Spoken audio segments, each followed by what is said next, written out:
Dear participants, it's my great pleasure to welcome you to the second day of the Global Symposium on Soil Sealing and Urban Soils.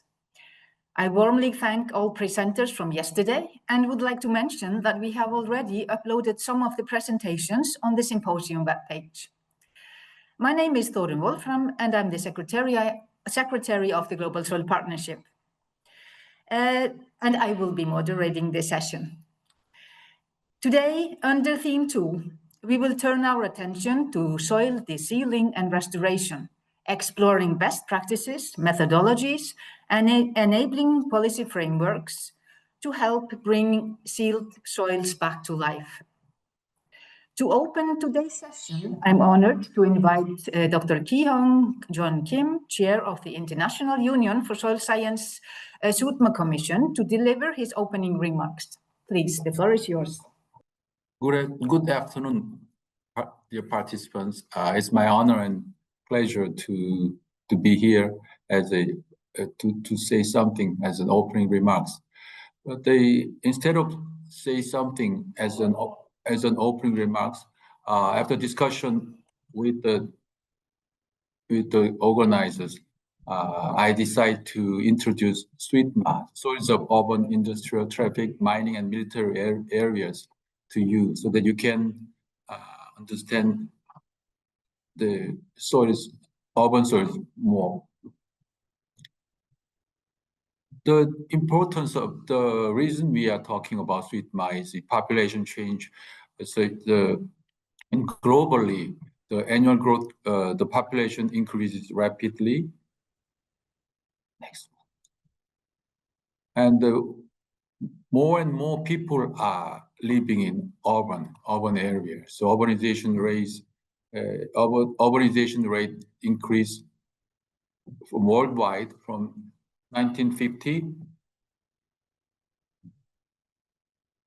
And 29.6% of people lived in urban areas, whereas in 2050, 68.4% of the people will live in urban area. With that, we know a lot of the challenges for urban environment, like urban population increase, competition for land between agriculture and urbanization, climate change, biodiversity deterioration, human health and social stability. You can see the example of urban population increase here. Next, here the severe flooding in Manhattan, New York, and urban landslide in Busan, Korea. So, next, and also graveyard living of Manila, Philippines. And so International Union of Soil Science, the soil science community of the world, has 4 divisions with 25 commissions and 15 working groups. And the commission 3.7 SWITMA is the one under IUSS. We have a long history of urban soil science study. Next. And so after pioneering and hard working with urban soils in Germany, France, Poland, USA, and other countries, SWITMA, working group SWITMA was born with in the beginning, hard work by working group urban soils of the German Soil Science Society and laboratory soils at Environment UMR of the University of Lorraine. So Germany and French soil scientists work hard, and it was supported by the Winfried Bloom of the Secretary General of the IESSS at that time. So in 1998, in Montpellier, France, during 16th World Congress of Soil Science, the working group SWITMA was born. At that time, SWITMA, M means mining only, but later military was added. Next, please. So we know the general features of SWITMA, like mainly composed of coarse materials, high organic carbon content, high pH, high bulk density, presence of contaminants, and here today what we are going to dig often sealed soils. And we know that there are 5 factors of soil forming, 5 soil forming factors, but for SWITMA, man is the dominant soil forming factor of SWITMA. So this photo shows from left to right, the life supporting ability or life supporting potential decrease from vegetated pseudo-natural SWITMA to all the way down to the bare SWITMA, which is paved technosol and the sealed technosol, which we are going to discuss whole afternoon. And as for SWITMA activities, we had symposia, conferences, and publications. And so far, we had the 8 symposia during World Congress of Soil Science from 1998 to 2022. And last year specifically, we had a 100th anniversary of the last year was the 100th year of the International Soil Science Society was established.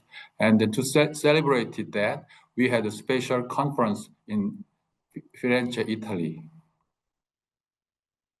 And now, you know, we have a SWITMA conference is being held in Pisa, here in Pisa, Italy. And so far this is the 13th SWITMA conference. So from 2000 in Essen, Germany to now, the 2025 here, with many participants, and from more than this year specifically, these 25 countries, and we have oral presentations and poster presentations. And we also published a book with the name Soils Within Cities.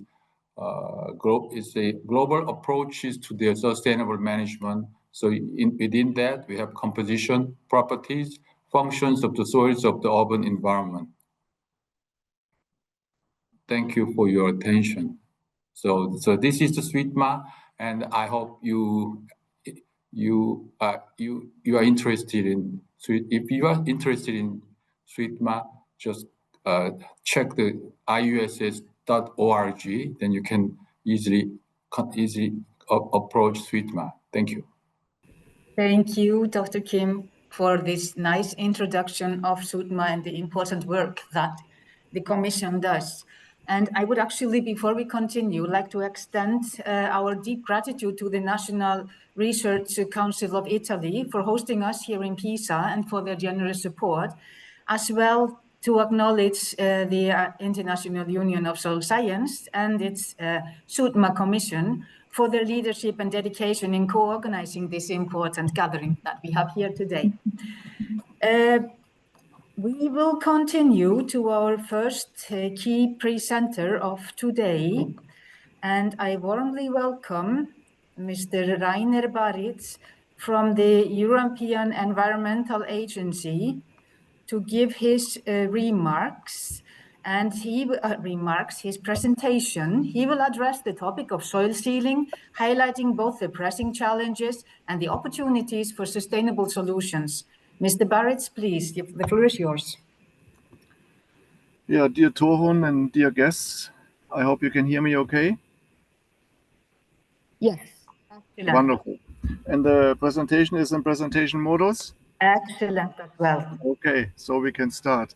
Thanks a lot for your invitation, and in the name of a team from the European Environment Agency that deals with ecosystem monitoring, but also Copernicus Earth observation, land monitoring, I'd like to present a few aspects to soil sealing monitoring and also restoration with a focus on Europe, but I will say a few words also on global level.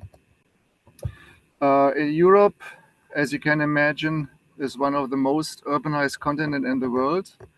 The graph that you can see there expresses something that you find in many parts of Europe, very strict boundaries between different planning areas. That was not the objective of that graphic, but it nicely expresses that planning processes are very specific and controlled and regulated. And so entering into this process with sealing versus recycling, that is not an easy process. No? I'm personally a friend of key facts. So I have here collected a few key facts of what happens to the soil when it is sealed. And it illustrates to you some of the impacts. For example, in a city in France, it was detected that based on the 20-year-long impact of urban sprawl, households have a higher burden of cost for cooling in urban areas. And so when you take these figures and you upscale them, you have some examples here on impact of food security. You have also examples here on flood prevention measures and impact of heat waves. So it goes through various ecosystem services. And when we are capable of describing the services of soils when they are unsealed in urban settings, then it becomes quite relevant also for stakeholders to think for steps how to counteract. Regarding the state of soils and in particular the state of sealing in Europe, we have just received a nice report from the Joint Research Center, and we were also co-authoring this, the state of soils in Europe. And for each of the soil threats, you can see the status or the state of knowledge and also of reliability of the information that we have for these different soil threats. For soil sealing, there are some impacts that we have good knowledge of, for example, impact on productivity, also feedback mechanisms with water and biodiversity. But there are some areas, and these areas are really important for stakeholder involvement, are not very well covered with very limited evidence and low levels of agreement what the impact may be. That's the economic side, the health side, and also the social impact side. So this is a bit worrying, but I come back to this at the end of my presentation. At the Environment Agency, we are providing information to stakeholders about soil sealing. You can see we give here some backgrounds in our portal, and you can also retrieve information on indicators. And on the lower part, you see the so-called impervious indicator, and I'll explain that in a second. How do we monitor soil sealing in the EU and actually beyond? Is mainly based on the Copernicus Land Monitor Service data, and here we rely on impervious and imperviousness change. You can see here two data sets, in fact, in a 10-meter resolution. This is mapped Europe-wide. And on the right, you see what imperviousness presents. It presents pixel with partial or full coverage of impermeable sealed surface. Whereas when you go into a conventional land cover monitoring, you can see what it means when you look at another 3-year interval data product, how the sealed surface, or let's say the settlement area, is mapped.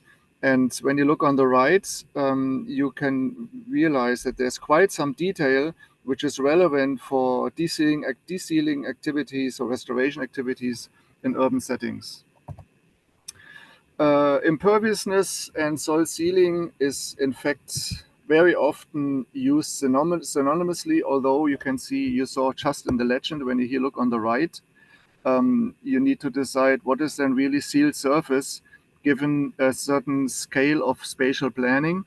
And so it's not necessarily straightforward to come to sealing. However, imperviousness, the surface which is with impermeable materials, covered with impermeable materials, and sealing is more or less used equivalent. And sealed land would then be a subset of land take, and would also at the same time represent the most intense form of land take and is essentially irreversible. I don't want to go too much into definitions. I want to showcase to you how the data looks like in the portal of the Copernicus Land Monitoring Service. You can retrieve, download the data sets of different assessment years and also the corresponding change layers. And in the dashboard, the information is presented. You can then get the indicators derived with different formats, different levels of stratification.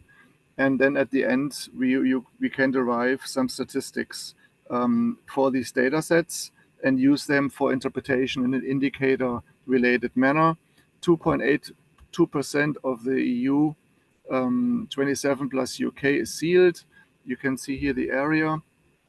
It's fairly, when you look at the different years of production, 2006, 9, 12, 15, 18, it's fairly consistent. However, when you go at the annual rates of soil sealing, you can see that there are some improvements between 2006 and 2015, let's say, and then in towards 2018, we have a raise. That is something that we are working on. We have created, this is because mostly because of a resolution change of the data available to us. So we are now, since 2018, we are on a 10-meter level of observation. We have developed some harmonization features so that some long-term consistency at an aggregated level is possible, whereas on a refined level, that means, for example, in support of a new European soil legislation, that very likely, starting with 2018, we have a new reference period. But these are things that are currently in discussion. Some case studies for you to illustrate what happened also in Europe. You see here land take in Belgium over 25 period, 30% increase. Soil sealing in Brussels doubling over, of course, a long period of time. But when you imagine that many urban areas, also Brussels, but here you see examples from Italy, they have thresholds either for the minimum surface permeability that needs to be maintained by planners or minimum values for the extension of permeable urban green. Despite these municipality level approaches, we still detect these increasing trends or these let's say negative trends in sealing, although the overall curve is slightly declining. I like to also present to you the example from Switzerland. It's heavily concerned with land take and soil sealing, considering that only parts of the country is actually available for spatial planning to be inhabited.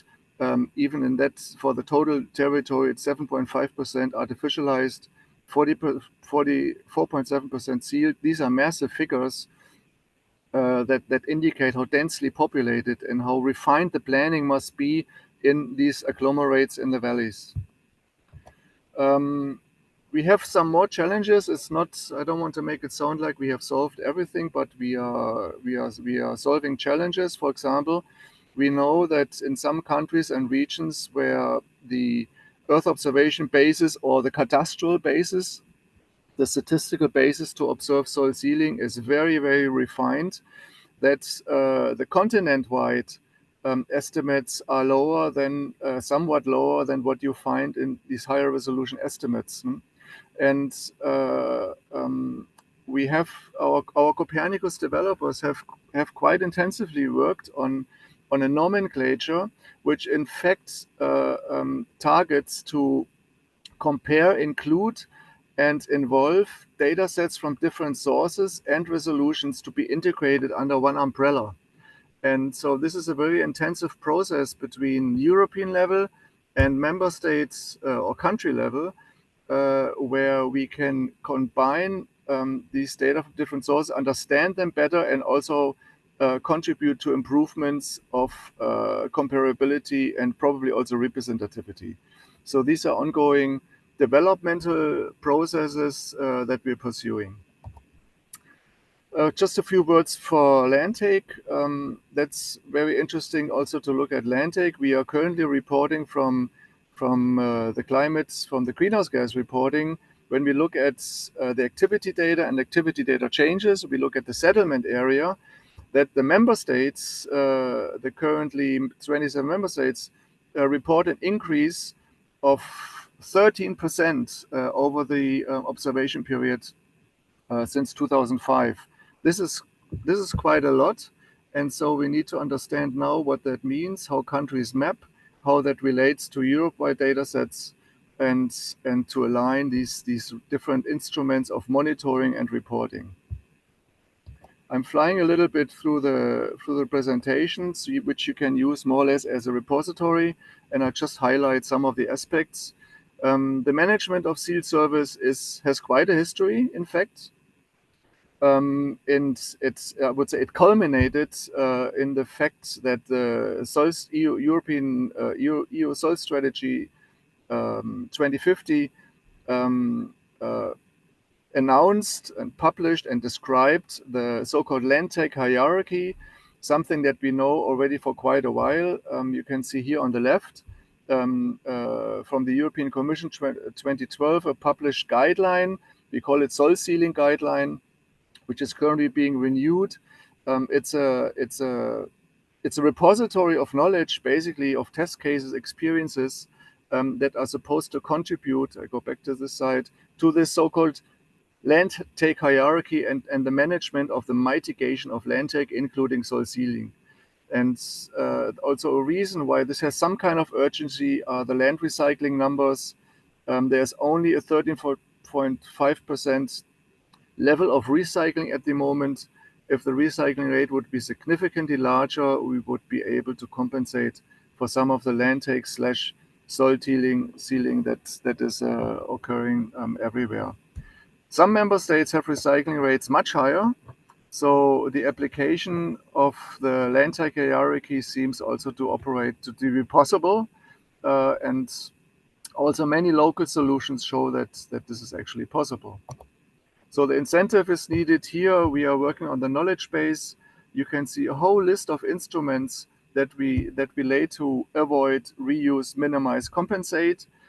Sometimes it's a bit of an integration of measures that work for different mitigation principles. But most of these elements, we know partners have experience with it and who can share that experience with others who want to apply some of the instruments listed. The land take hierarchy, the land take mitigation principles have some challenges. You've heard before and also yesterday some of these challenges that are very hard to tackle. Property rights, financial resources needed, political consensus, stakeholder involvement. These are probably the hardest obstacle to mainstream this so-called land take hierarchy or the land take mitigation principles, with soil sealing in its core of the activity. So I just mentioned that there are many localized solutions. There is a huge repository of literature that you can also access. Here are some examples for policies that tackle. It's not just only soil-related policies, land-related policies come from different angle. They come from the angle of resource efficiency. Our 2011 roadmap establishes the target, the voluntary target to achieve no net land take by 2050. That target is then supported by other policies and strategies, the soil strategy, the soil monitoring law, the nature restoration regulation, for example, contains for urban ecosystems the binding objective to enable no net loss of green urban space and tree cover by 2030. So you can see that there are various instruments in place, many national and regional policies, and in summary, I think you can find maybe not the latest update, but a fairly complete assessment of these legislative frameworks in the SoilX repository of the Global Soil Partnership. Almost my last slide, the research needs. We had a very nice research project that created think tanks with experts all over Europe to reflect on research needs. And this is then compiled in a scoping paper on the outlook on the knowledge gaps to reduce soil sealing. I just highlight two aspects that I mentioned before.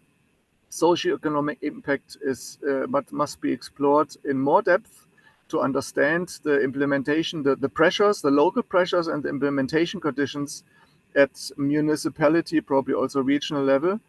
And something that is also important under the proposed and almost adopted European soil monitoring law is the impact of soil sealing and land take in fragmentation and other land-related degradation processes on the impact on soil functions and services. So that'll definitely challenge also the scientific support to these policy instruments. My last slide, as conclusions, I would just highlight a few points. Soil sealing and land take are well established. I wanted to mention also on global level what I presented here for the European level. Our colleagues from the Joint Research Center manage the global component of the Copernicus Land Monitoring Service. So some of the information that I presented here as data sources, you probably also have then on global level, but that, as you just saw, it was not part of my main focus in this presentation.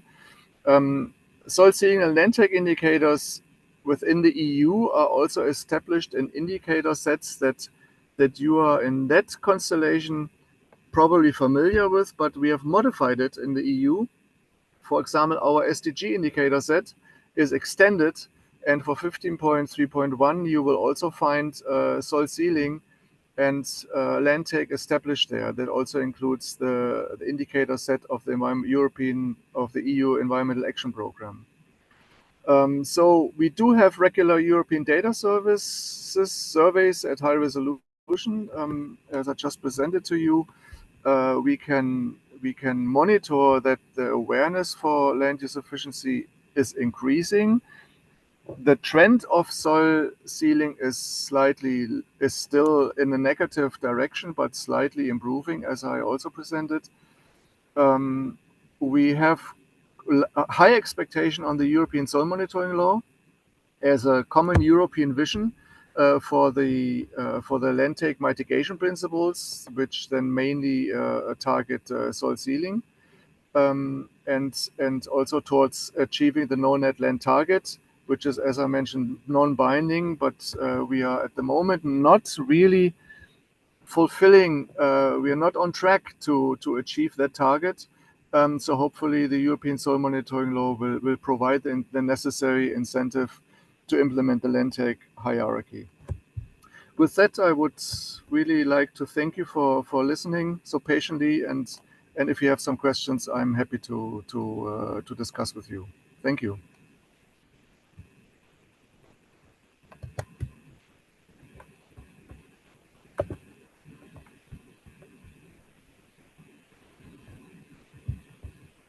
Thank you very much, Mr. Baritz, for your very informative contribution and then for emphasizing both the challenges and the opportunities that soil sealing and then soil restoration presents for urban sustainability. We will leave the questions till after at the end of the session. I hope you manage to stay with us for the rest of the session. And okay. Thank you. Okay, excellent. Thank you so much. We will now turn to Professor Marc-André Selouche from the National Museum of Natural History in Paris, who will speak about the restoration of urban soils and their vital role in supporting environmental health, climate adaptation, and community well-being. Please. Thank you for invitation, and thank you for allowing a specialist of natural soil, if I can use natural, to deal a bit with a view on artificial soils.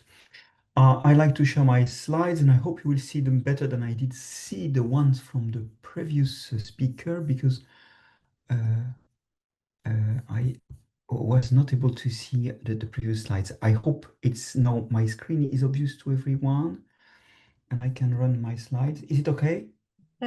Yeah, we can see your slides, but it's not in presentation mode. Now it's perfect. Thank you. Okay, so soil is something we don't usually consider because you cannot see what is in soil and you cannot realize that life is in soil. I mean, the first thing we have to remember is that the life of terrestrial ecosystem is mostly in soils. The first thing is that we have a fungal hyphae colonizing the soil. The mycelium, microscopic mycelium of mushroom is growing in soil. We also have bacteria in soil. And despite we cannot see bacteria and fungi, very often the soil is smelling either fungus or this earthy soil smell that is indeed geosmin, a product of bacteria. So by the smell, it's quite obvious that the soil is full of microbes. We also have amoebas in the soil, which are thriving, also microscopic within the soil. And as a result, we do have a lot of microbes, but not only. If you look at the soil, you of course have the roots of the plant.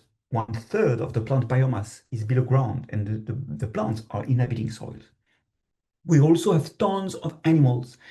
We have tons of animals belonging to various groups, such as on the bottom right, Columbola, or here a pseudoscorpion, which are organisms that do not colonize the surface of soil. Nematodes either. We have tons of acarians, uh, um, multipeds, and other stuff related to spiders, earthworms, and insects.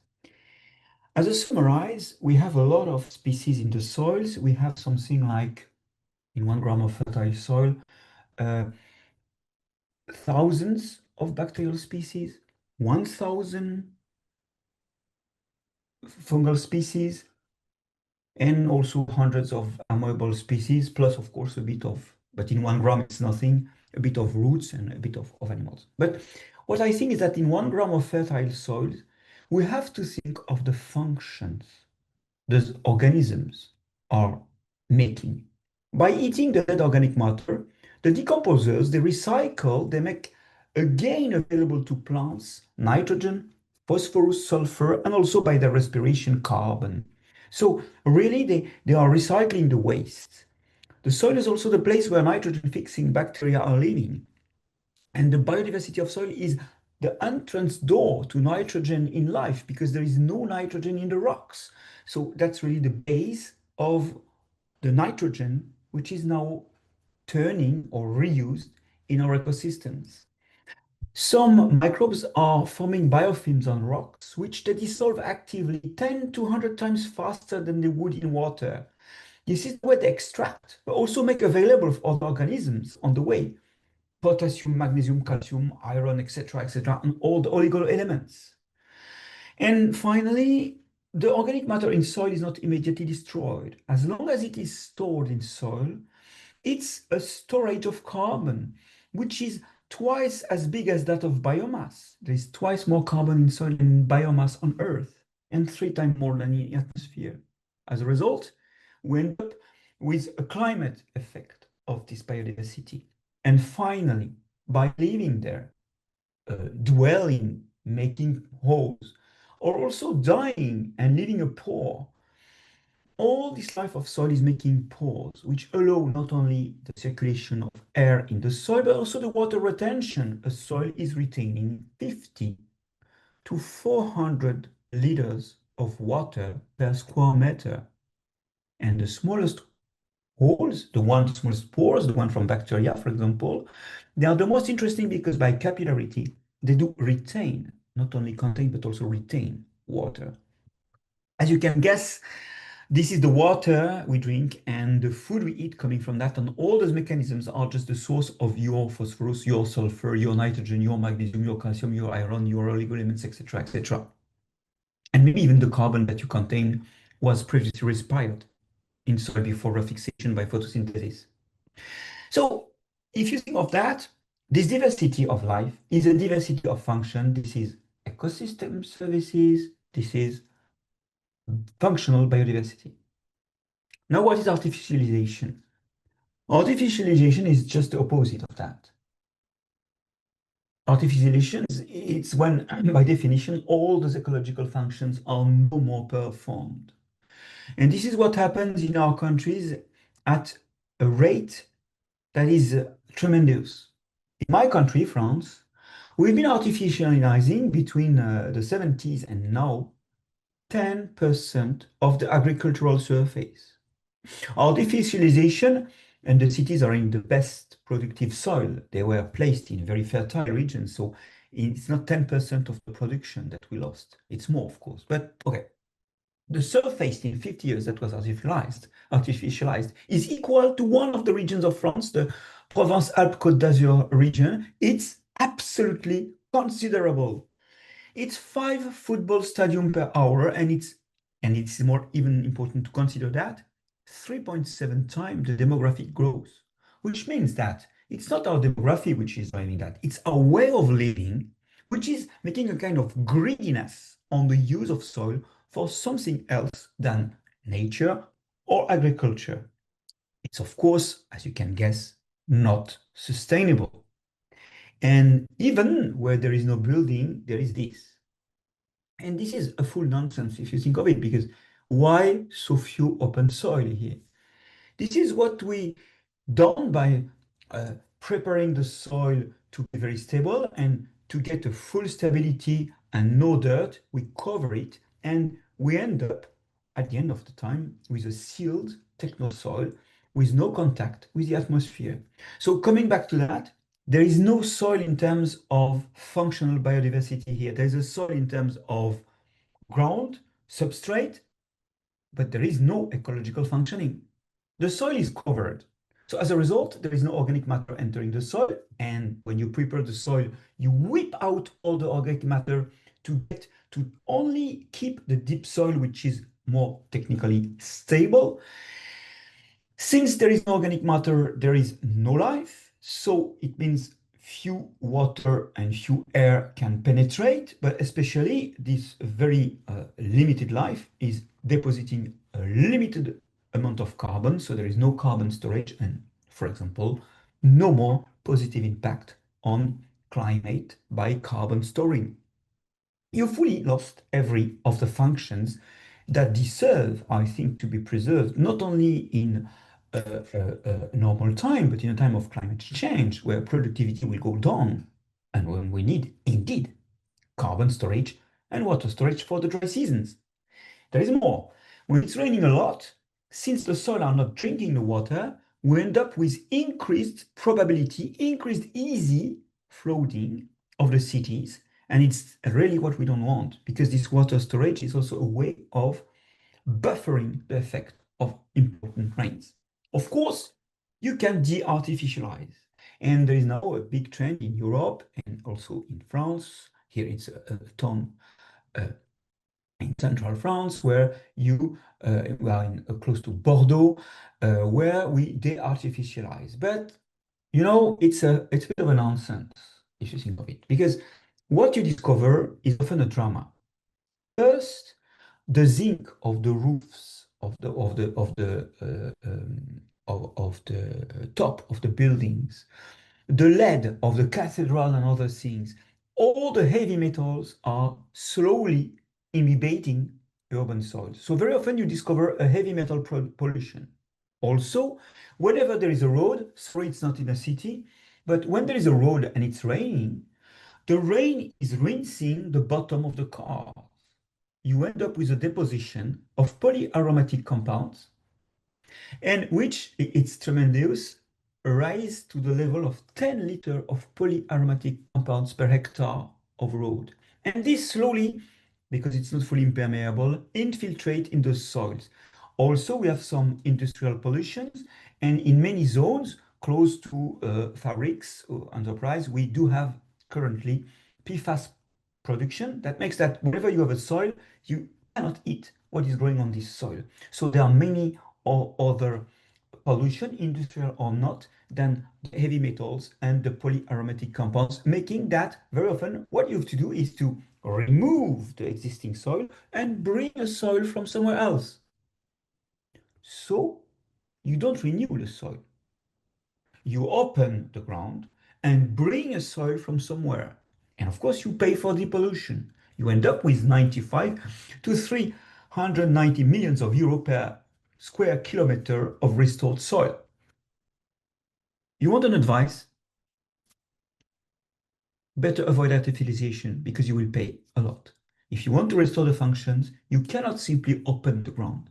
You have to at least bring organic matter, very often replace the soil and pay.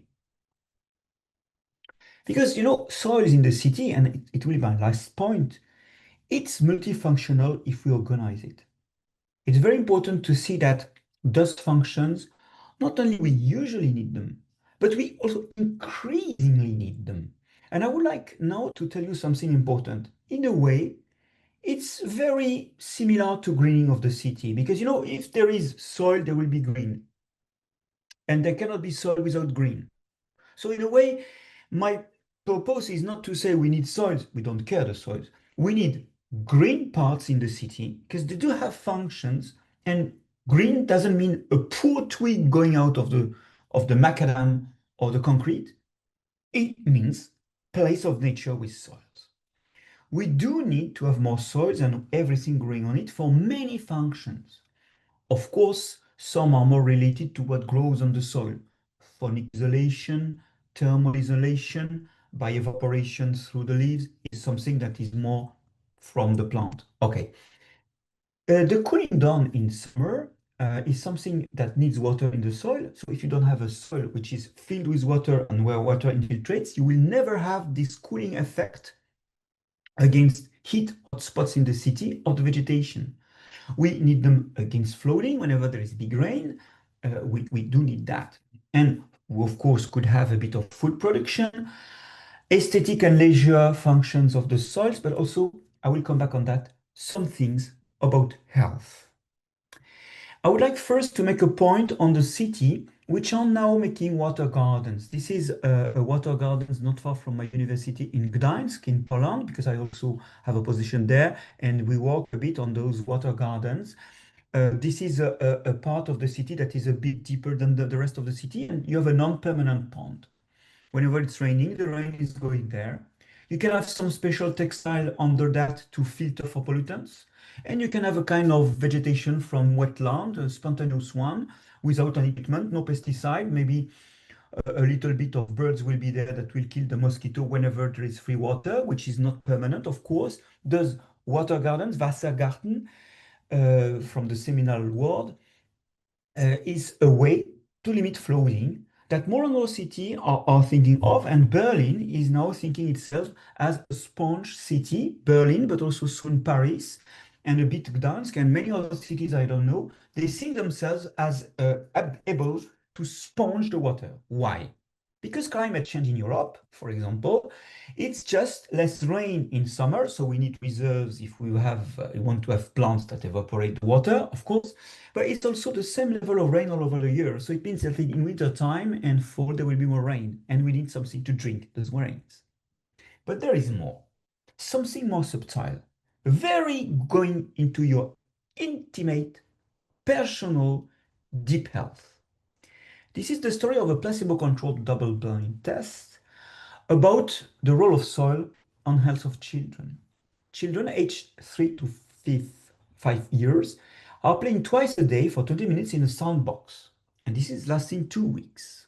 The study is over those 2 weeks plus 2 additional weeks. In the intervention group, the sand is enriched with microbial diverse soil. It's a dirty soil. Exactly what my mother, be she blessed, was telling me, don't touch.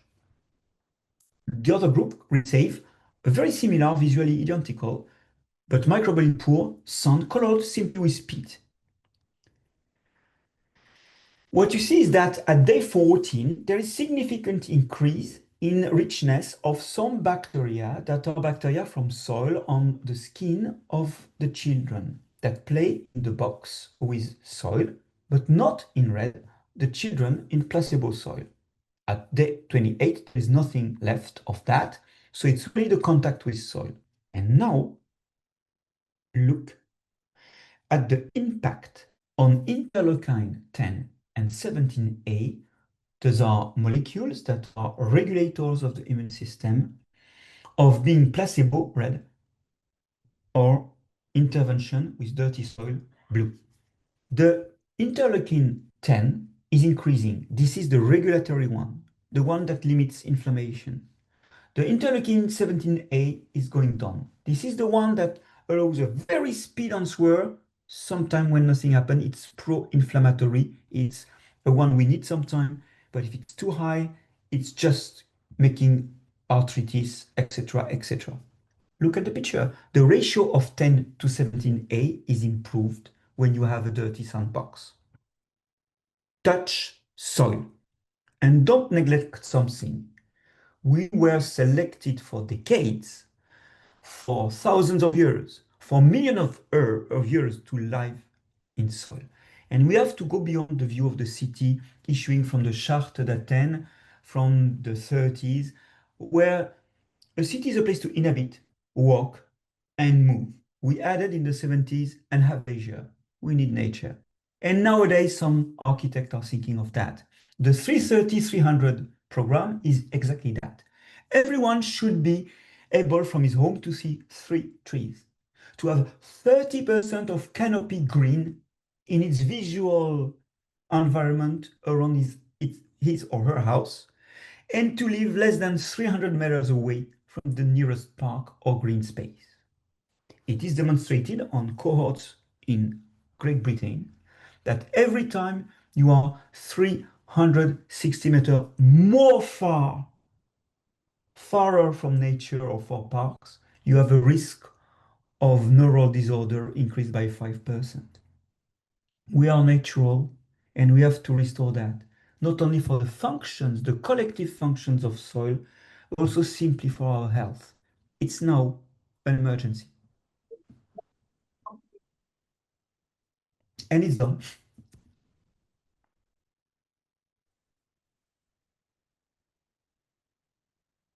Thank you so much, Professor Silos. Really inspiring and straight to the point, and actually goes directly into the slogan of this year for the Global Soil Partnership, for this symposium and for the World Soil Day 2025, which is Healthy Soils for Healthy Cities. And yeah, we have a lot to do, but we are on the right track with you and all the other colleagues advising and encouraging. I hope you will manage to stay with us also longer to be part of the Q&A later in the session, because now I would like to go to the next part of the session, dear participants, because we will now move to our roundtable discussion on how regulation, planning and restoration can jointly address the impacts of soil sealing. By covering land with buildings and roads, soil sealing degrades ecosystems, reduces water infiltration and carbon storage, as we have been listening to today and yesterday, and heighten floods and heat risks. Coordinated actions across policy, planning and restoration is essential to reverse these trends. And today's discussions bring together experts from international organizations, the European Commission, research institutions and civil society to share their views on how to better integrate these dimensions and move towards more resilient and sustainable urban landscapes. We are doing little bit changes here in our room because we have one participant here with us in the room. So please give us just half a minute while she places herself here next to me. And all set? Okay, excellent. To begin, I would kindly ask each of you to briefly introduce yourself, and I would like to ask Mr. Mirko Barbero to start. Thank you very much, Torun. Yes, I'm Mirko Barbero. I'm a policy officer on soil protection at the European Commission in the Directorate General Environment. And together with my team, my soil team, actually we have drafted the soil strategy for the European Union, which proposes the vision for healthy soils by 2050 and also commits to 90 actions to practically do something to go towards this vision, including actions on to address land take and soil sealing, including the land take hierarchy that Rainer before has just shown, and Also, we have prepared the soil monitoring law, Soil Monitoring and Resilience Directive, which is not yet adopted, but almost. It is expected to be voted very soon in the coming weeks. So hopefully it will be the first law on soil at the European Union level. And there we have also elements of to address the land take and artificialization issue. Thank you. I would like to move now to Dr. Vera Sidat from FAO. Thank you very much for inviting me for this important session. I will introduce myself as a land and water officer at the Food and Agriculture Organization of the United Nations, FAO, with a specific focus on land resource management and planning. My work and dedication in supporting integrated land and water management, fostering participatory land use planning, combating land degradation and desertification, conducting wind and water erosion assessments and modeling, and advancing soil conservation, exploring soil landscape modeling, and in general promoting sustainable land management. Prior to this role in FAO, I held the position of a senior scientist at ICARDA, which is the International Center for Agricultural Research in the Dry Areas. And also I served as associate professor at the University of Jordan. Currently, I am coordinating the FAO flagship report, SOLAR, which is the State of the World's Land and Water Resources for Food and Agriculture, and also coordinating the update of the FAO guidelines on integrated land use planning. And that is where both reports are looking at urban soils and urbanization in general, and how we integrate that with the overall land use planning of the landscape at local, national and subnational level. Also, I served as a chair of the United Nations Coalition in Combating Sand and Dust Storms, also a lot of impact on cities, on health, etc., from 2020 to 2024. Thank you very much, and happy to be with you. Thank you. Ms. Anna Moeri, sorry, please. Yes, good afternoon, everyone. Good morning here in São Paulo, Brazil. I'm very happy to be here today, and I would like to thank Natalia and FAO for the kind invitation.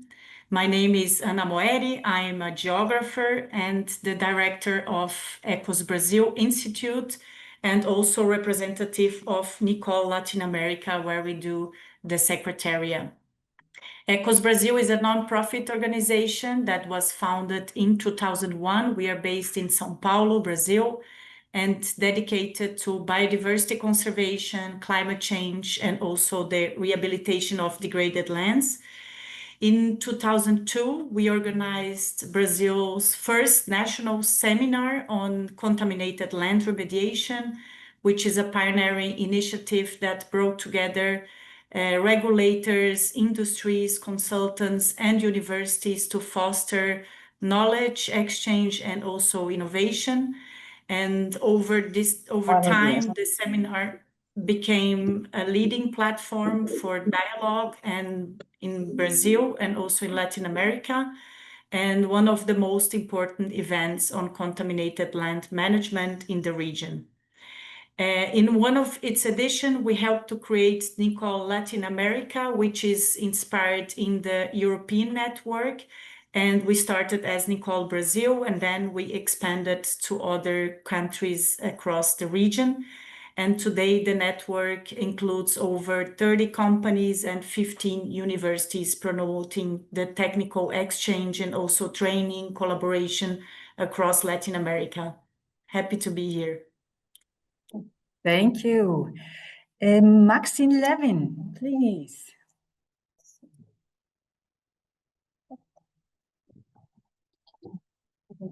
And you, is the mic next to you? Okay. Do people hear me? It looks like I'm muted. Let me see. No, it's sorry. She's muted.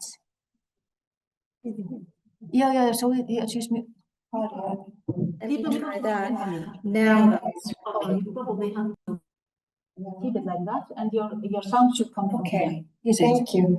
So, my name is Maxine Levin. I have a long history with urban and with the Sweetma group that's meeting in the other room. My history is that with the USDA, Natural Resources Conservation Service, in 1985, I did a soil survey of Baltimore City, which was an extremely urban area. And with that, I was the second soil survey in the US.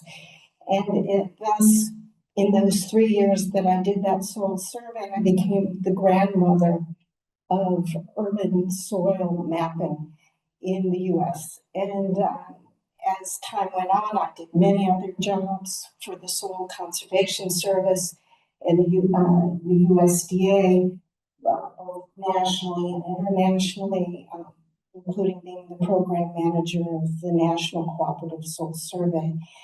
The last 5 years, I was the national leader of interpretations, which put me back in the world of not just administrating the soil survey, but actually making time on the ground for all of these aspects of urban renewal and urban contemplation, as well as for agronomic uses of the soil survey, working directly with the database. All of this time, I've been an active member of Sweetma, and that's been my intellectual home for, in general, thinking about soil sealing, urbanization, naturalization of landscapes, and reclamation. So I'm invited here to respond, and I'm very excited to do that. So. Thank you so much. Annalisa Sagardo. Good morning to you all. Thank you very much for having invited me to this important symposium. And I work in Coldiretti, which is the biggest farmers organization in Italy and maybe in Europe, because we have more than 1 million farms associated. And I work in the environmental and territory area, and I'm an expert about sustainable agriculture, and moreover about the sustainable use of pesticides and fertilizers, about organic agriculture, biodiversity. And I am participated to some Horizon projects, one about the role of small farmers in producing food for society, and Project Salsa, and the other one POSHB, which is a big project about the factors of stress for in pollinators, and a great research to find also the resolutions to protect them. Thank you. Thank you. So as we have prepared these roundtable discussions, we have several questions that I would like to ask you. And we will just see how the time goes, if I will ask you all the questions that we have prepared or not, because I really would like us to have also time for questions and answers from the audience. And without Any further words? I would like to start with by asking Mirko Barbero. Mr. Barbero, what benefits could cities gain by recognizing urban soil as key infrastructure and investing in soil health? And does the EU Soil Monitoring and Resilience Directive include any measures that promote this approach? Yes, thank you very Small much. question. Yeah, but that's that's a very interesting point indeed. Well, over 70% of citizens in the European Union, they live in cities. So the soil health will most benefit the quality of life of each of us, actually. Indeed, on soil sealing, we need housing and we need infrastructure, so it's difficult to avoid some sealed soils. However, we have to have a strong awareness that every time we seal soils, we are losing soil's capacity to provide the ecosystem services. So to provide for food and biomass, to mitigate climate change and to adapt to it. Then water cycling, and then basis for biodiversity, also cooling as during summer, as it was mentioned. So we have really to keep this in mind. And indeed in the Soil Monitoring and Resilience Directive, we have introduced principles to mitigate the impact on soils from land take and soil sealing. To principles to minimize and offset as much as reasonably possible this loss of ecosystem services. Those are principles, so they are not prescriptive, but they call for the best effort from each country and regional level and local level to address this issue. For example, those principles would be about encouraging the reuse and repurposing of sealed soils, already sealed soils, or selecting areas where the loss of the ecosystem services would be minimal. In particular, areas with the soils that are already severely degraded, like brownfields, or carrying out the soil sealing and soil removal in a way that minimizes the negative impacts on soil, for example, by protecting the surrounding soils or by keeping the soil sealing as reversible and possible. But those are principles. So to help for the implementation, the Commission, in cooperation with the member states of the European Union, will deliver documents and with knowledge and best practices to help the implementation. So in practice, to see what are the good practices that could be implemented to for realizing those principles. And obviously, there will be also a monitoring system at national level to check that the results of those actions and to monitor. It is important that this is done at national level. So we have seen that there is at the European level. It's important also that each level takes its own part in monitoring. And concerning those soils who are not sealed, so the urban soils, actually the Soil Monitoring and Resilience Directive covers all soils, including urban soils. And the soils that are not sealed, they have to undergo a sampling with the test to measure a series of indicators that will tell us about any aspects of soil degradation, also for urban soils. So the sampling is done through a statistical approach, so to be able to conclude on the status of the soils. And this is important to know the health of the soils that surrounds us. In that sense, there is maybe the last point in the soil strategy, there is a call for member states to launch initiatives that are called Test Your Soil for Free. So for citizens to get for free an assessment of the health of their soils following the indicators of the law, so that they know better the soils in which they live and with which they have contact. Thank you. And really a good start with the policy and strategy viewpoints. And from that, I would like to move to Dr. Ziadat, because from a global perspective, what planning tools can help cities account for the ecosystem services provided by healthy soils before deciding to seal land, especially in the rapidly urbanizing regions? So it's like a follow-up to the previous question.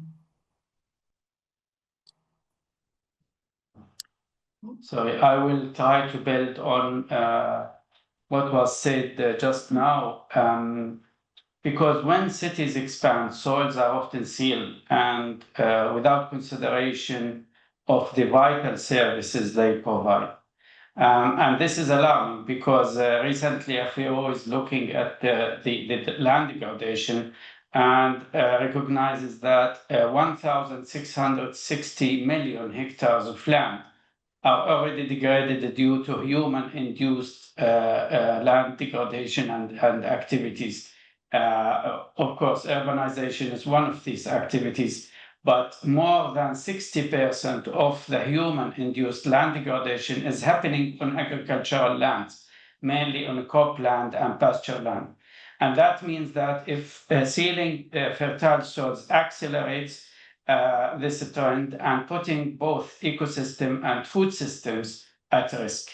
To prevent further losses, cities can implement planning tools that help account for soil ecosystem services before developing decisions are made. For us also to remember that over 95% of our food depend on land, soil, and water. And ignoring these services in urban planning is very costly. We also recognize that by 2050, the world will need to produce 50% more food, feed, fibers, and biofuel than what was produced in the 2012, 50% more. And with the current degradation figures, we are maybe far from feeding the growing population. And if fertile soil continue to be sealed, this target will not be attained. So protecting soils through smart planning tools is very necessary for sustainable urbanization. The first tool that we are working on is the land suitability analysis and soil mapping. And these approaches allow the planners to identify where soils are most fertile, carbon rich, and water retention is high. Suitability analysis also ensure that most productive lands are prioritized for agriculture rather than being lost for urban. Between 1992 and 2015, urban areas doubled in size, consuming about 24 million hectares of cropland. And much of this land was prime agricultural soils, which underscores why suitability mapping is indispensable for guiding urban growth away from areas that soil is very highly productive and valuable. The second tool is integrated land use planning, because unlike sectoral planning, this look at housing, transport, agriculture, we look at all of these as holistic. And we balance the multiple demands, for example, food production, water management, biodiversity, housing, infrastructure, along with urban and rural continuum. This kind of integrated process is particularly relevant where agriculture competes with expanding cities and scarce land and water resources. The third concept, which is very important, is the land degradation neutrality concept that is being promoted by UNCCD and supported by FAO and other UN organizations and other non-UN organizations and partners, because LDN means that the soils are lost, if soil are lost to development area, which is sometimes unavoidable, equivalent restoration or improved management must take place elsewhere. So if we have to build cities, we have to make sure that a certain amount of soil in the same area or in another area is managed in a good way. So that means we have the net loss is zero, and that is the meaning of land degradation and neutrality. Finally, we also must look at the ecosystem service valuation, which provide economic rationale to protect soils. By attaching real value to the soil functions, government can compare long-term costs against the short-term profits of land developments. So to answer your question, in summary, we need a combination of land suitability analysis and soil mapping, integrated land use planning, land degradation neutrality frameworks, and ecosystem service valuation that can help cities making better choices, not only for the soil health, but also for the global food security. Thank you. Thank you. As mentioned today and yesterday, we are on, let's say, bringing nature back into the cities and our dwelling areas. And that is something that we should take into account into the further urban planning. But to do that, we also need the citizens, us ourselves, to be aware of the value of it and to really be engaged in that. And also when it comes to restoration, de-sealing or other restoration activities.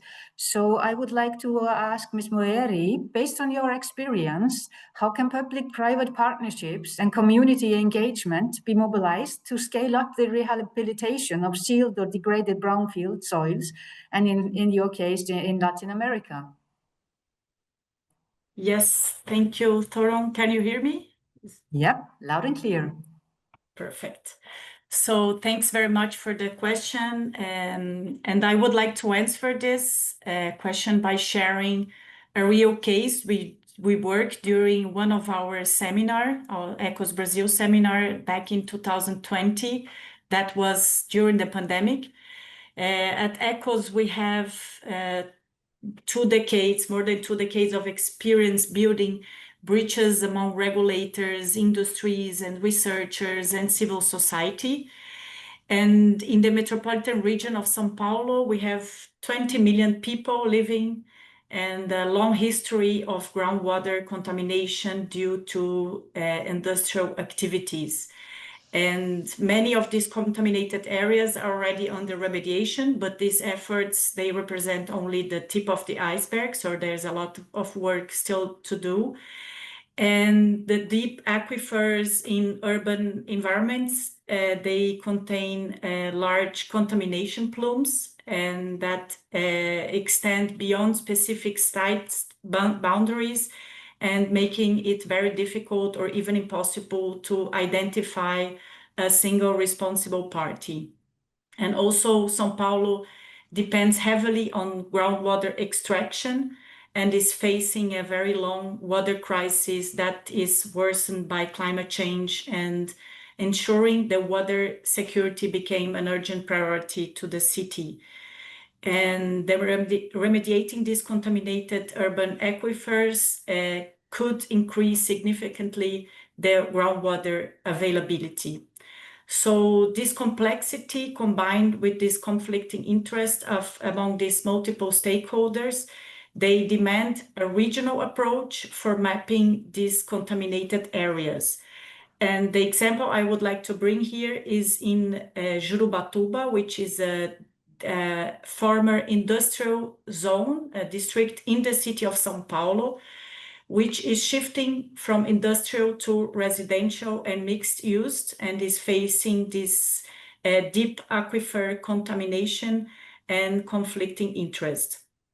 And in 2020, we led a multi-stakeholder roundtable engaging regulators, lawyers, academics, and consultants to develop to define a solution, a joint solution for this region. And we defined 4 key goals, which is a regional program to improve the aquifer quality and support the safe land use change. We defined the decision-making tools to help the public agencies to take decisions, and collective collective legal framework to manage the liabilities and the financial risk of this region, and also create a groundwater availability for future uses. And the main challenge was not the technical one, although it is a technical challenge, but it was building the trust, aligning the expectation, and finding the shared solution between all the stakeholders. And the plan we did back then was not fully implemented, but it generated important outcomes as new deep well monitoring projects that helped with a database, a regional groundwater database that is being used by the local government, and also a decision support tool that is also being used by the authorities. So the results, they showed us that even when the full implementation takes time, the process can deliver real progress in data, also in governance and collective learning.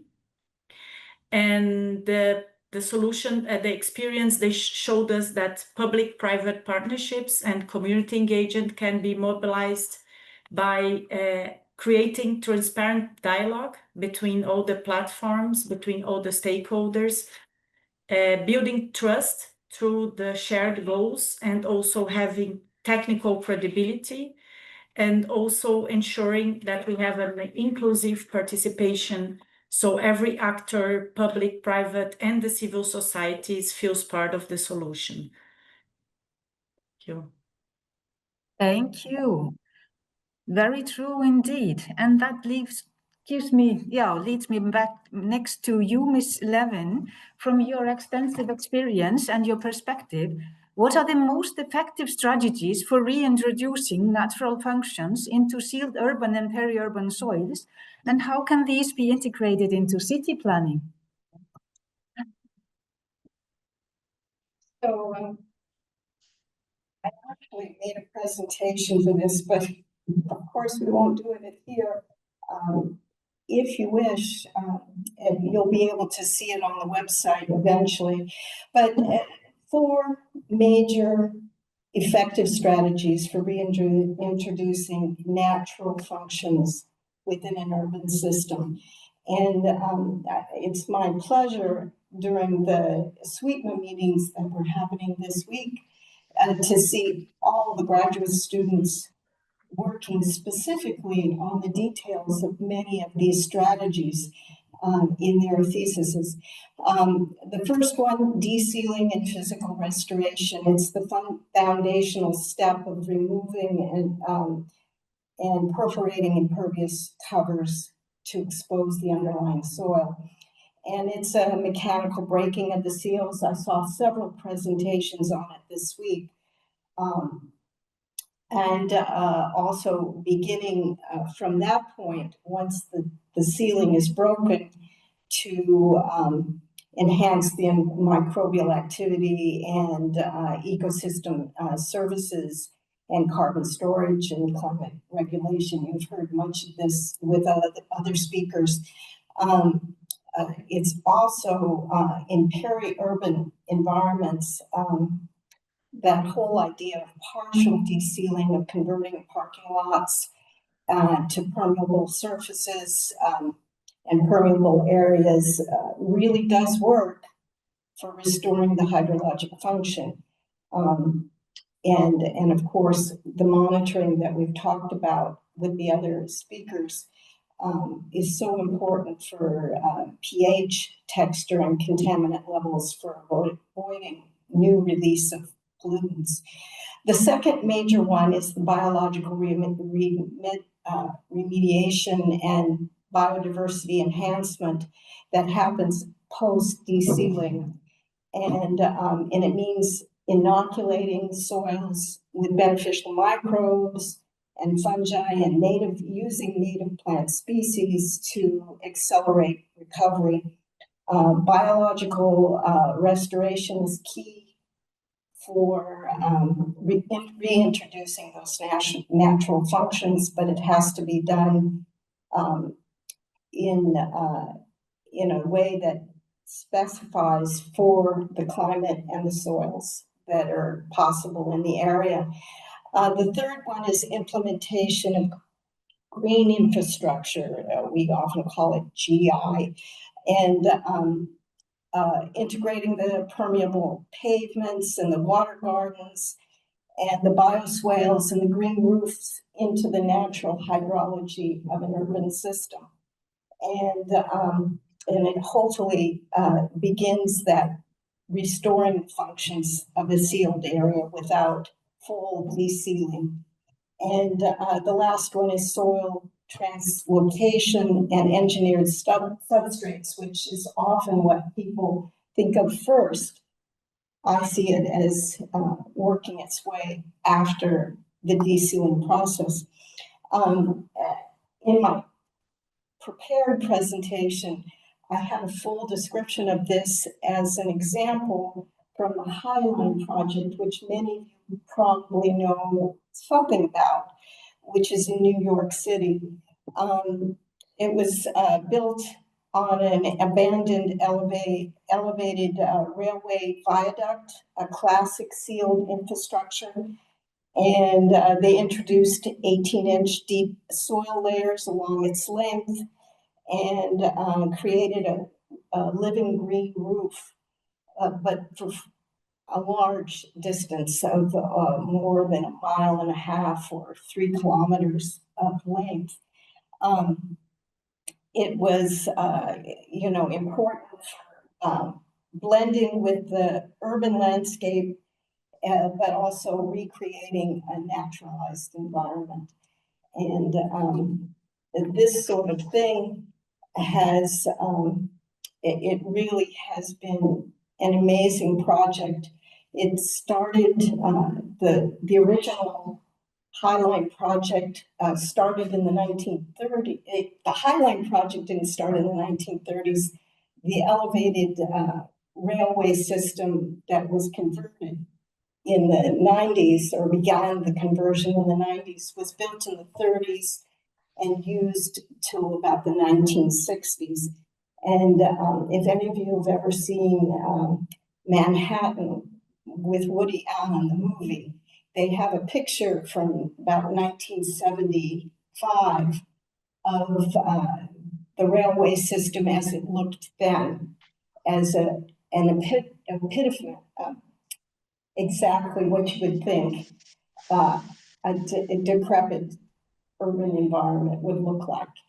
And but the combination of, frankly, the Woody Allen movie and local residents put together a very, very active group in the New York area that, and they work directly with the New York City parks, and then later with the Surface Transportation Board to create an opportunity for this Highline project. So it was an exact, bottom up from the community.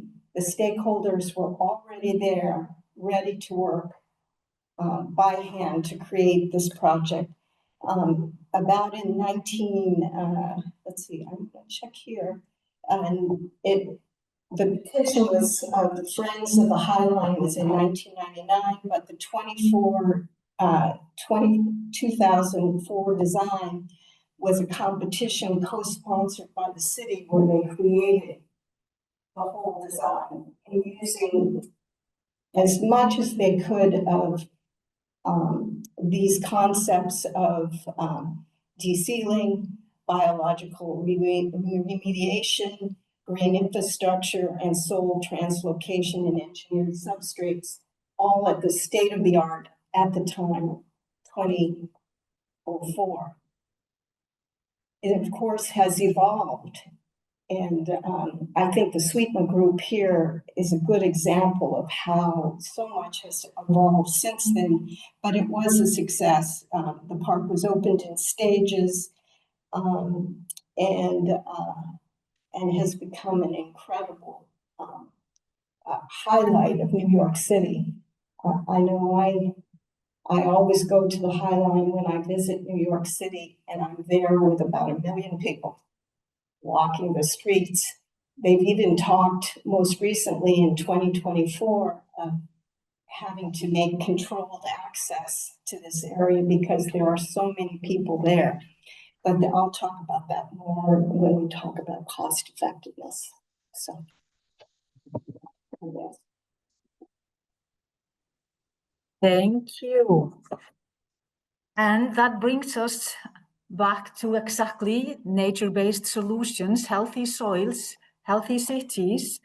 And it brings me back to you, Ms. Ricardo, because healthy soils, it's not only all the services that can reduce if it's climate mitigation or flood protection and so on, but we are also talking about food production in urban and peri-urban areas. So from your experience with farmers, what policy awareness raising and technical advisory measures could best support those seeking to maintain healthy soils while producing food in or near urban areas?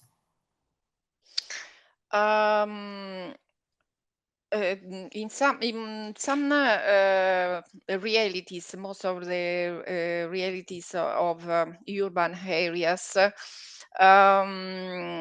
farmers can contribute to the to realize the sustainable agriculture. Our experience has been to create urban gardens because because farmers grant some lands, private lands, to citizens where they can cultivate fruit and vegetables.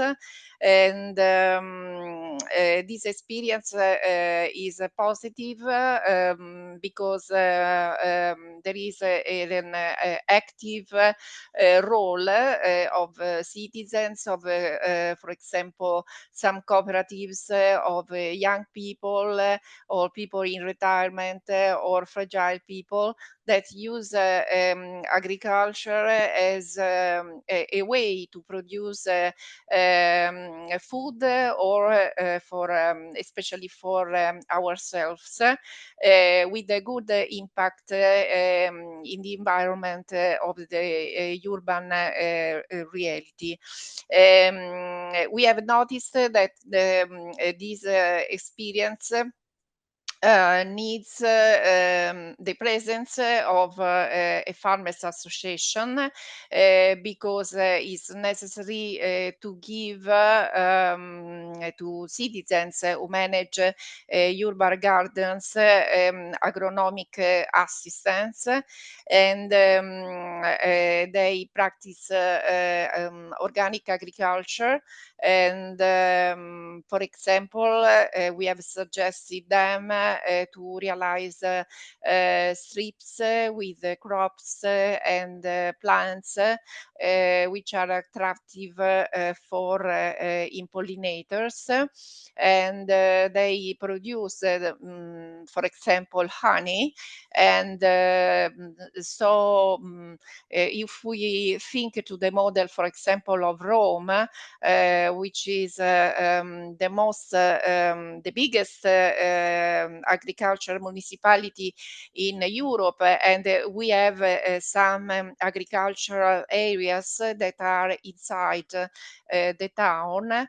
Their farmers have a positive role. They can contribute to biodiversity. For example, they can realize side hedges protecting against fine dust, or we suggest to use low impact environmental agronomic techniques for using fertilizers or plant protection products of natural origin. But the most important problem that we have in the agriculture area that are around urban reality is the consumption of soil. This is a very big problem because the agriculture has, we can say, an aggressive attack from other economic sectors, for example, industry, buildings, the energy seems for renewable sources and such as photovoltaic panels on the ground, the constructions of big trade centers, and they stolen agricultural lands to farmers. And this we have tried, for example, in the EU directive for the monitoring of soil. We have proposed to introduce a rule for tie the land with agricultural use and not permit to other sectors to use that land for users different from agriculture. But unfortunately, the EU has had the courage, the European institutions had have the courage to introduce this rule that would be very important to protect agriculture in areas that are around urban realities.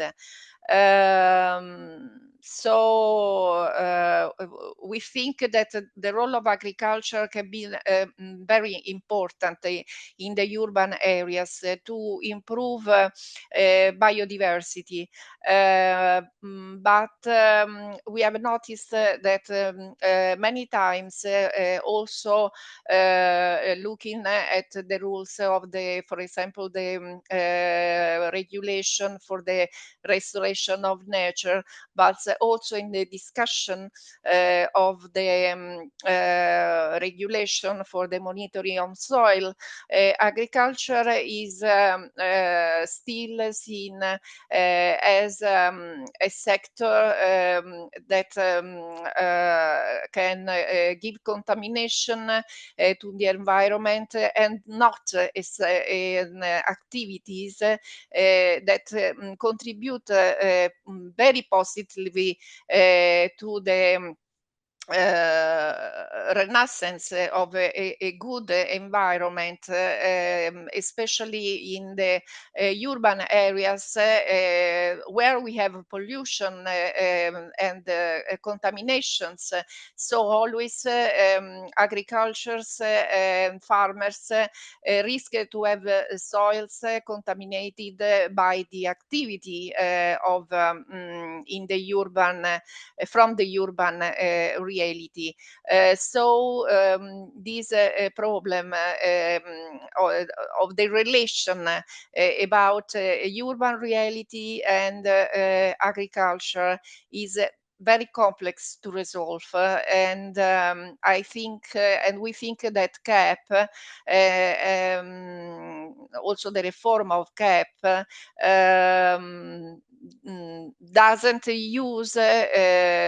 help to resolve these problems for farms that produce food also of high quality in these agricultural areas around cities. Thank you so much. And thanks to all of you, very informative, and it's nice to hear all the connections. We are always talking about the same core when we are focusing on the soil and soil health in this context. If we are in Brazil, coming from the States, yesterday we were also in Thailand and Chile, Italy, Europe in general. We all are looking at the same issues.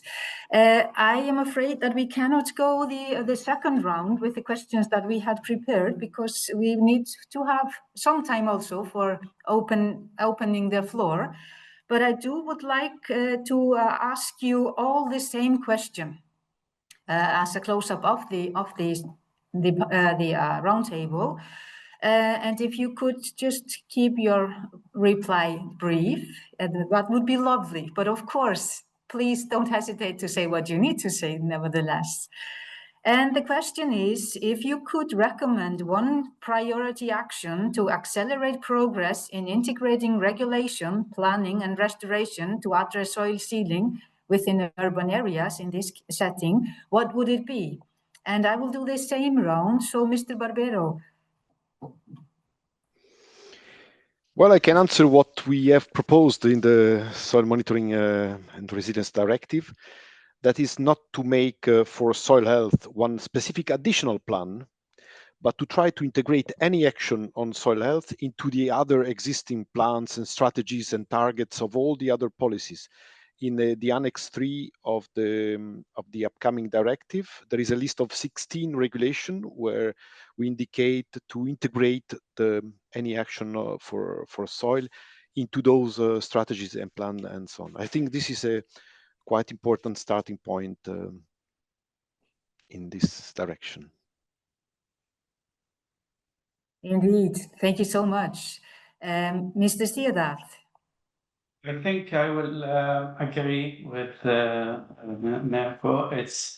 I would say, integrated land use planning to mainstream the urban planning with rural planning, put the urban planning in the context of sustainable development at national, subnational, and local level, because this is the only way we can account for the demand on soil from different users, but in the same time allocate the soil for the best utilization, taking into consideration the sustainability, the economic, the social benefits, etc. If we do that, I think there is enough land and soil for everyone, but we need to manage it in a good way that we allocate the soil based on their potential.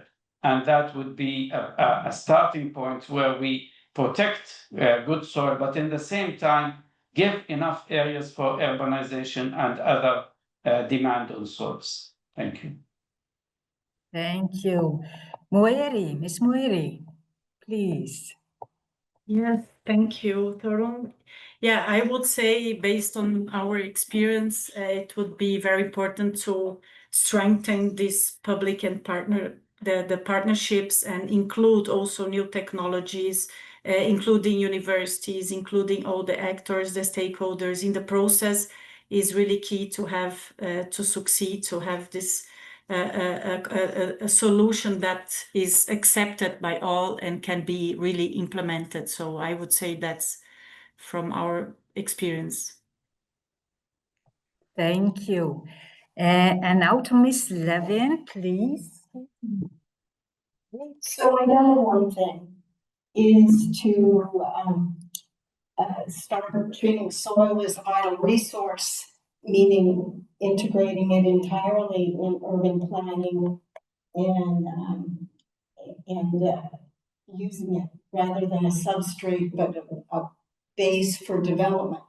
And this is what I have experienced my entire career within the soil surveys, pushing for urban planners, regional planners, all of them to use the soil survey as the base for their planning efforts. I love the idea, listening to folks.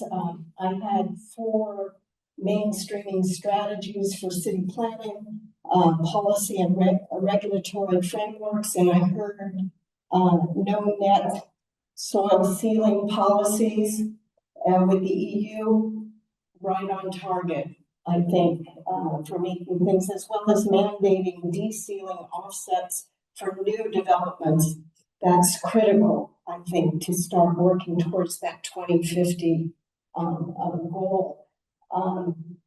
And I would love to have seen it in the US, but I don't think we're going to see it for a while. But maybe in a regional and a citywide area of administration, we might see that. The idea of collaborative and participatory planning, the Highline Project was a perfect example. It came from the people who lived there.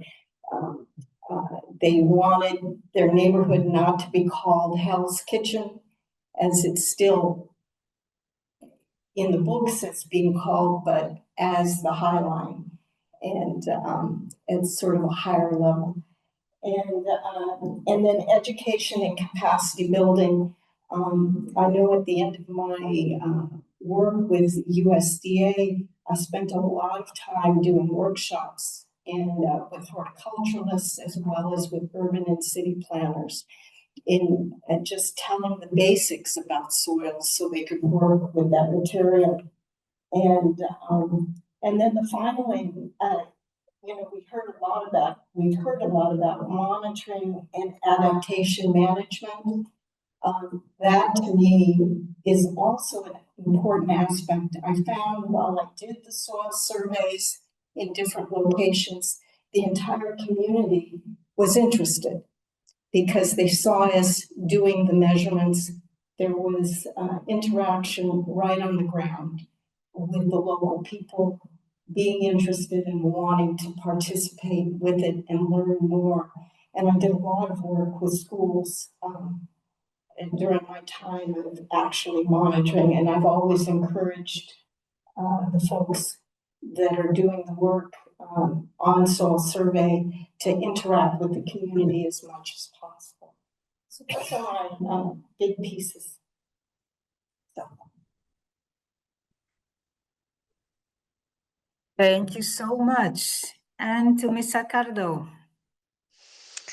I think that it's very important that in this period there is this big focus about the issue of soil and its protection. Because the soil is a factor of production. Of course, I see the problem from the side of a farmers association. Is a factor of production, but also something that gives positive externalities for environment, and so it's very important for agriculture have soils that are not contaminated. And the effort is we have a lot of rules about the protections of soil in reality in the European EU law, at national law, at regional law, but often they are not harmonized. So it's necessary also an harmonization of all these measures, and for avoiding sometimes also that are introduced burdens because there is not a check of what, for example, agriculture has done positively for protective soil, and what is necessary to do further, and especially, as I said before, to resolve this very important problem of the consumption of lois, because every day we lost in Italy a high percentage of soil, and this is a very negative issue, and always we should think about a resolution. Thank you Thank you. so much. Thank you so much. And thank you all for your valuable inputs and contribution to these discussions. And I would like now to open the floor for questions and comments from the audience, both online and in person here. And I encourage you to who are online to raise your hand or use the online chat function to ask questions. So I hope you will stay with us as well, and the presenters that were earlier today. And I believe we have already a question here. So I kindly ask, well, I think I will just invite this gentleman to sit in my place, Mr. Eduardo Constantini, please. Oh, you can also sit here. This is technology. We will just solve it on the spot. Please. You need the please. I am Eduardo Costantini, past president of the International Union of Soil Sciences. I have a couple of questions, both somehow related to the European soil monitoring and resilience law. And the first one comes from the observation that among the drivers of soil sealing is mentioned that the population growth, the need of new infrastructure, the cultural behavior, and the economic growth. But I think that it should be taken into consideration also the financial speculation, which invest a huge amount of capital in building new buildings that many times remain empty.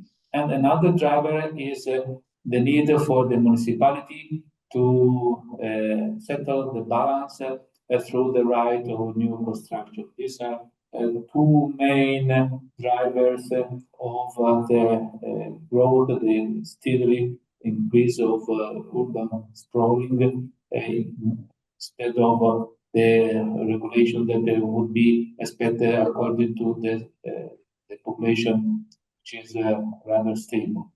But one more technical proposal that I have, which is also involving Annalisa Saccardo, because she has mentioned it already, there is to coordinate the effort in urban and peri-urban environment. We have also seen here during the conference that the urban and peri-urban area must be managed like ecosystem. For doing that, don't you think it would be nice to have appropriate to have a sort of a soil district as are foreseen in the directive to be delineated by member state, take into account the urbanized environment, not only urban areas, but urban and peri-urban areas, allowing the connectivity of the green infrastructure and blue infrastructure between the different municipalities in a certain area. So these are the two questions. Thank you. Thank you.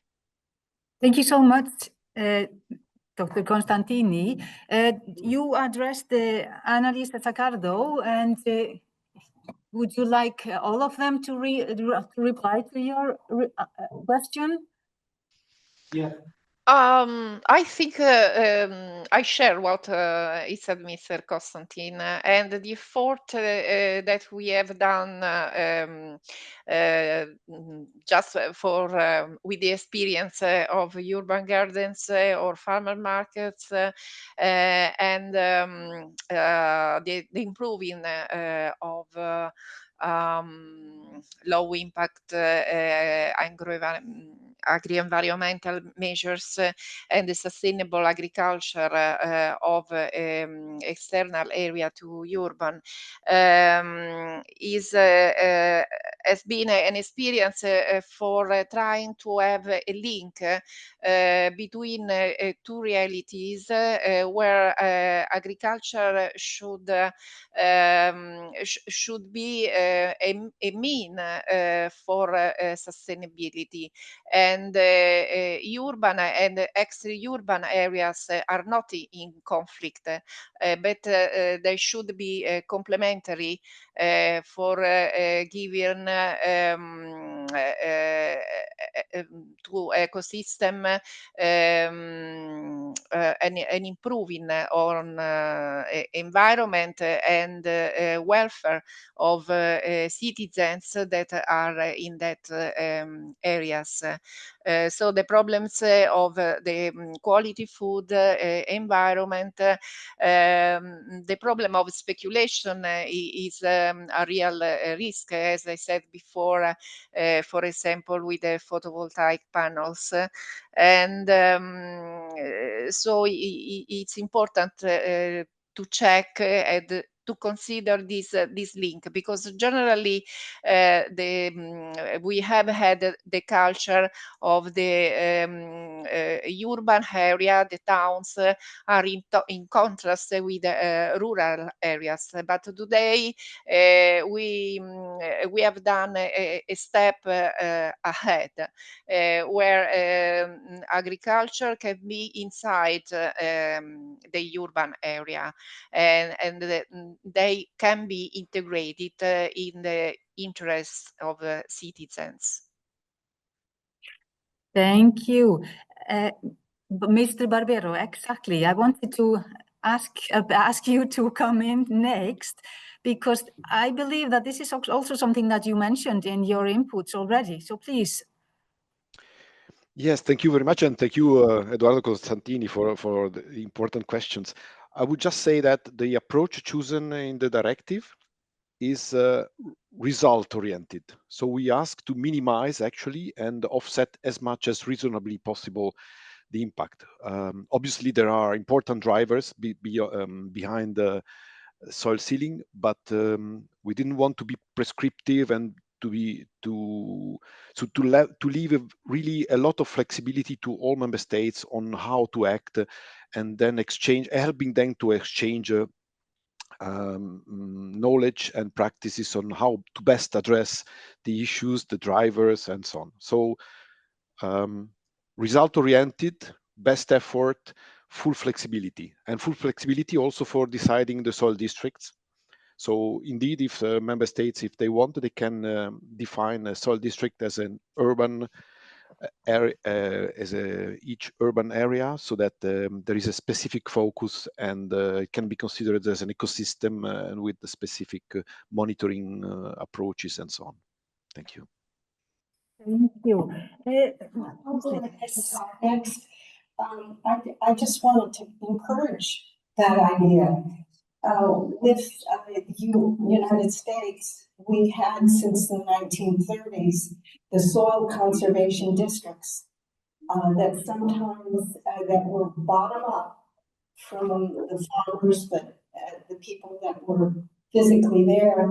And I know when I did the soil survey for Baltimore City in the 80s, they created a soil conservation district, of course, put me in charge, but at the time it set the framework for being soil aware and working through these issues of reclamation and renaturalization based on the soils that are there, and also in terms of education at the bottom level, running with the children, with the high schoolers, the college, and then the people in the neighborhoods. And I believe that our South American Sao Paulo representative on this panel also has experienced something similar through their organizations. But I can assure you, it does work to have that soil district kind of framework.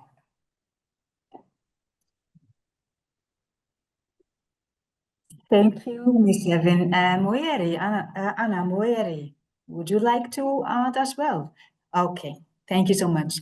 We have two participants online that have raised their hands, and I would like to ask first Madhukar Pordera. Are you there online? Yes, Please. I'm there. I would like to thank you very much for this last 2 days presentations. Very informative and it's an exciting new opportunity. I am a retired ex-agronomist from ICRISAT, but still I am more busier than my regular job. You know what, there are two things. Soil is important, soil, healthy crop, healthy society. This concept need to be promoted. And in the cities, no matter where you are, there is a plenty of space. I don't see any loss of space because whatever this space which is occupied in building, you have the rooftop space available for farming. In addition to that, you have the vertical space around the building. And in addition to that, you have a lot of empty space, gardens and common area, empty plot. I think this can be utilized and see after the COVID, during the COVID, there is a lot of interest in city farming. Many people, they don't know from where the food is coming from, particularly younger generation and the people they live in the city like Mumbai or Pune, the Delhi. So there is a excellent opportunity to grow the useful crops, vegetables, fruits, herbs, and use that space and utilize the time creatively, which they gives income and it gives the. So I think this is very important. We need to focus more on this topic further. Thank you very much. Thank you very much for your insightful comments. Mr. Barbero, please. Yes, thank you very much. Just to react quickly, indeed, there are very good practices to use the soil at the best, and also the roofs of buildings, they can be used. You can have dual use of land. Obviously, in the soil monitoring law, we are not so prescriptive. We don't impose a certain practice, but we will come in the guidelines with a series list of practices, and I'm sure that the green roofs will also be there for the say offsetting of the loss of ecosystem services that they can provide in terms of water retention, for example, but also for biodiversity, for pollinators, and so on. Thank you. Thank you so much. And we had another participant online with the hand raised. Yeah, Mr. Sadek Medahen, please. Excuse me. Yes. Oh, thank you. Are you hearing me, please? Yes, loud and clear. Okay. Please continue. Okay, thank you. It's Mujahid Sadek. Sadek is from Algeria. Okay, I would like to thank you so much for all the interventions. That was so fruity for all the audience, I think. And I would like to intervene directly on how to protect soils, especially in the urban areas.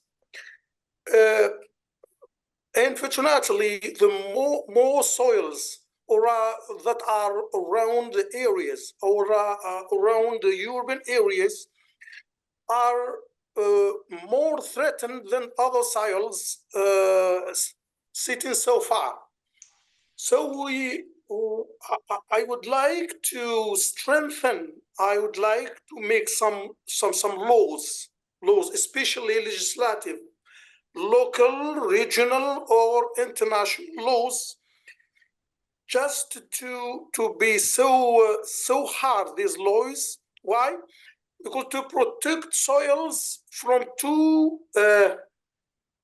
bad things. The first one is the invasion of the concrete. It's very, it's a hard problem. And also the waste or the industrial wastes. These are two factors are threatening the soils, and the soils are always the squares of the soils are being minimized, are being minims. Why? Because the population or the world population is always increasing, and also the area of soils, productive soils, agricultural soils, who product the crops are always decreasing. So here is the problem. So we should be so aware about this problem, and we should aware the decision makers, the policy makers, and also all the people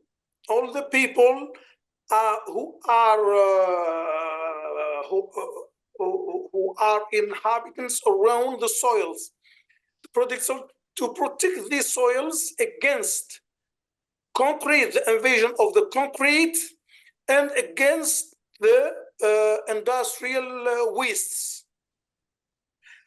I would like to propose something like to create new cities, because it's so difficult to extend the cities on the productive soils. So I think we should think differently how we should create new cities outside of the productive soils. Even it's so costly, it costs too much, but we will have healthy and protected soils for prediction, because the world population is so increasing, and the food security is threatened.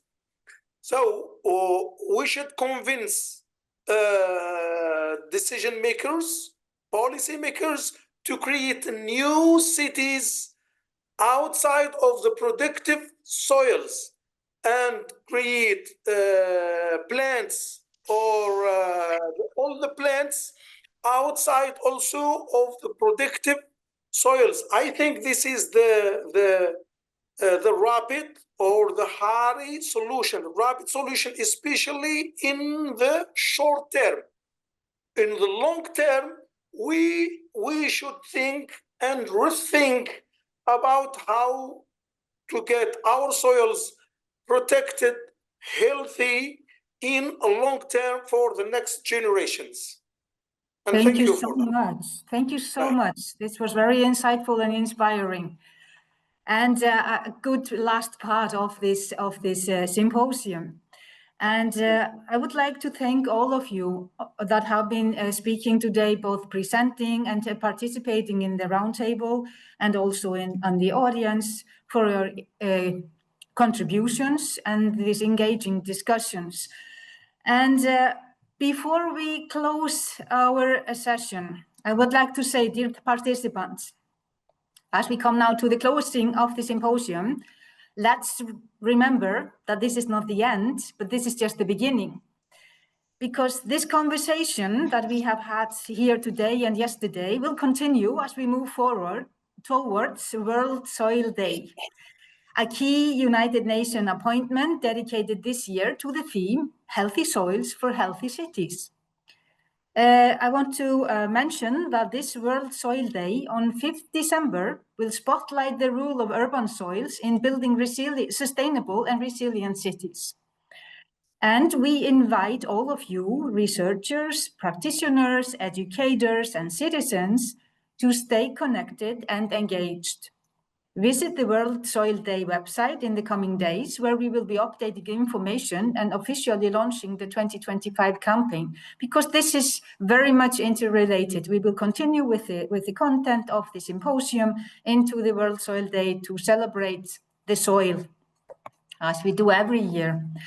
We already have actually 2 great contests available from the World Soil Day website, one for children to inspire the next generation of soil stewards, and another one for scientists, educators, or communication experts to showcase innovation and creativity around the theme. Let's keep the momentum, continue the dialogue, and work together towards a future where healthy soils mean healthy cities and healthy lives. Thank you again for your participation and commitment, and we wish you all the best. And having said that, goodbye, and looking forward to see you later on. Thank you. Thank you. Thank you. Bye-bye. Thank you very much.